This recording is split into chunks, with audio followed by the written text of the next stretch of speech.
Good morning. I hope you're doing well.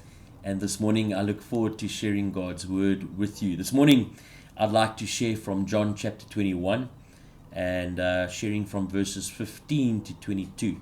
John chapter 21, verses 15 to 22. Let us read the word of God. When they had finished breakfast, Jesus said to Simon Peter, Simon, son of John, do you love me more than these? He said to him, Yes, Lord, you know that I love you. He said to him, Feed my lambs. He said to him a second time, Simon, son of John, do you love me? He said to him, Yes, Lord, you know that I love you. He said to him, Tend my sheep. He said to him a third time, Simon, son of John, do you love me? Peter was grieved because he said to him the third time, Do you love me? And he said to him, Lord, you know everything. You know that I love you. Jesus said to him, Feed my sheep. Truly, truly, I say to you, when you were young, you used to dress yourself and walk wherever you wanted. But when you are old, you will stretch out your hands, and another will dress you and carry you where you do not want to go. This he said to show by what kind of death he was to glorify God. And after saying this, he said to him, Follow me. Peter turned and saw the disciples whom Jesus loved following them. The one who also had leaned back against him during the supper and had said to him, Lord, who is it that is going to betray you? When Peter saw him, he said to Jesus, Lord, what about this man? Jesus said to him, If it is my will that he remain until I come, what is it to you? You follow me. May God bless to us the reading of his word in the name of God the Father, Son, and Holy Spirit. Let us pray for this word. Almighty God, thank you for your word. Thank you for the encouragement of this word. Lord, we pray that as we are challenged to be obedient to your call upon our lives, we pray too that we will find encouragement, Lord, that it is your call. And we thank you, Lord, that this morning that you call each one of us and that you know each one of us. And we just pray, Lord, for your wonderful love for each and every one of us. Lord, we pray, bless this word, and may we be a blessing to you. We pray this, Lord, in Jesus' name. Amen. One of the most feared words and hardest things to deal with is failure. Being a student in academics, there may be an educational failure. We promised God that we would read his word for an hour a day, but we only read a total of half an hour for the whole week. Spiritual failure, promising God that you would pray an extra 30 minutes a day or even fasting one day a week, but you fail to do so. Or instead, the spiritual failure continues. Maybe you have done some things that you regret doing, which is a moral failure. You've crossed some lines that you said you wouldn't cross. Failure, it has the power to turn our lives inside or out. The Bible is a book of people, is about a group of people who have failed. That tells you two things about the book. Number one, God wrote it. If anyone else would have written it, all of those failures would have been covered up. Number two, it also tells us that God who wrote it is a God of grace. Remember, Peter says, Depart from me, Lord. I am a sinful man. The Living Bible says, I am too much of a sinner for you to have around. Failure. Then, that one dark night after Peter had cut off an ear, he started cursing as he was denying Jesus 3 times. And really, the reason that the disciples had a hard time believing that Jesus was the Messiah when he was crucified is that to Israel, a crucified Messiah was a failed Messiah. But that was not the end.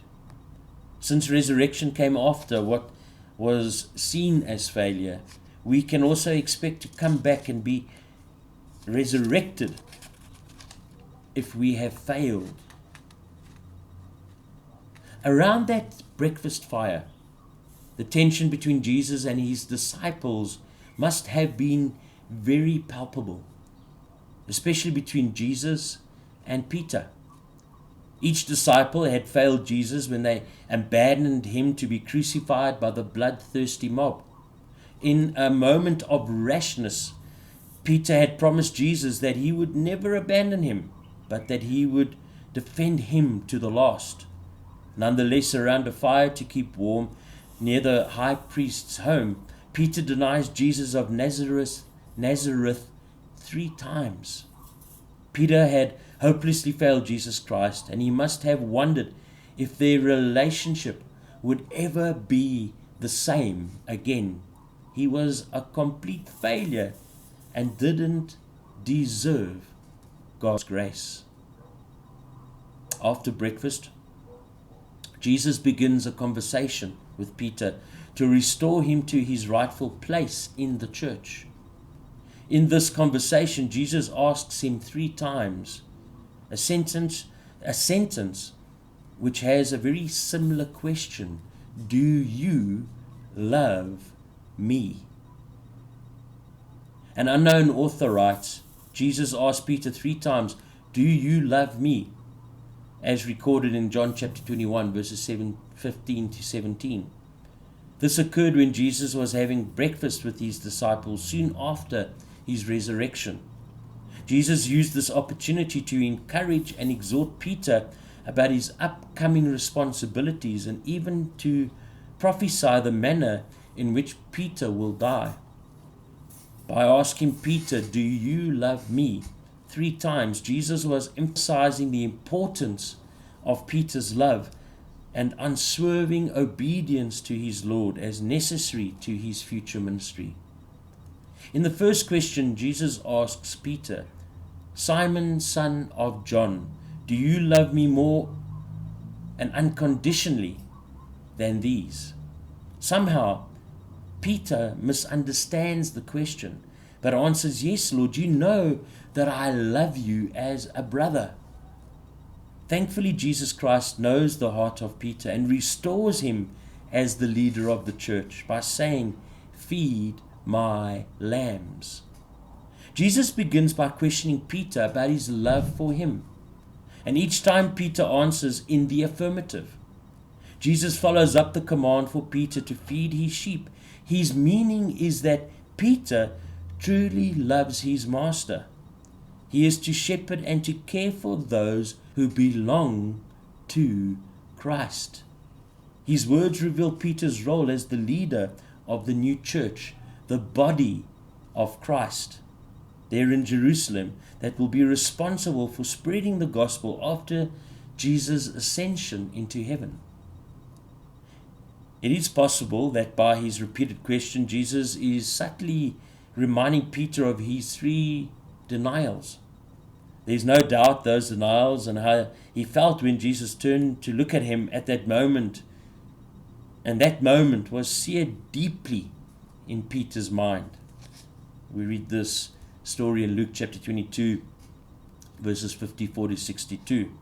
It wasn't lost on Peter that Jesus repeated his question to him 3 times, just as Peter previously denied him 3 times. There are times that we will fail God and that we may feel that we deserve not to serve him. But remember that we have all sinned and have fallen short of the glory of God. Romans 3 verse 23. Fortunately, God the Father, Son, and Holy Spirit does not look at our outward appearance, but he looks at our heart. When God called the shepherd boy David to become king of Israel, he knew that in his lifetime that David would conquer many nations. But he also knew that David would fail him, especially when he committed adultery with Bathsheba. However, God spoke to the prophet Samuel and said, Do not on his appearance or on the height of his stature, because I have rejected him. For the Lord sees not as man sees. Man looks on the outward appearance, but the Lord looks on the heart. 1 Samuel 16 verse 7. In the second question, Jesus asks Peter, Simon, son of John, do you love me unconditionally? Again, Peter replies and says, yes, Lord, you know that I love you as a brother. There is also an interesting contrast when you look at the Greek words for love used in John chapter 21 verses 17 to from John chapter 21 verses 15 to 17.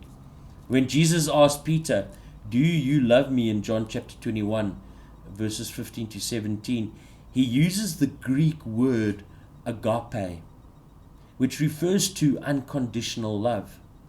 Both times Peter responded with, yes, Lord, you know that I love you, using the Greek word phileo, which refers to a brotherly or friendship type of love. It seems that Jesus is trying to get Peter to understand that he must love Jesus unconditionally in order to be the leader God is calling him to be. The third time Jesus asked, do you love me, in John chapter 21 verse 17, he uses the word phileo. And Peter again responds with, Lord, you know everything. You know that I love you. Again using phileo. The point in the different Greek words for love seems to be that Jesus was stretching Peter to move him from phileo love to agape love, from a brotherly love to unconditional love. In the third question, Jesus asked Peter, Simon, son of John, do you love me? Again, he replies, but now feeling very hurt because he was asked a third time, Lord, you know everything. You know that I love you like a brother. Whatever the reason for the threefold, do you love me question, Jesus was impressing on Peter how important his new role of tending the flock of Christ's followers would be. When someone repeats instructions to us over and over, we quickly understand that it's extremely important for us to heed them. Jesus wanted to make sure Peter understood this vital charge.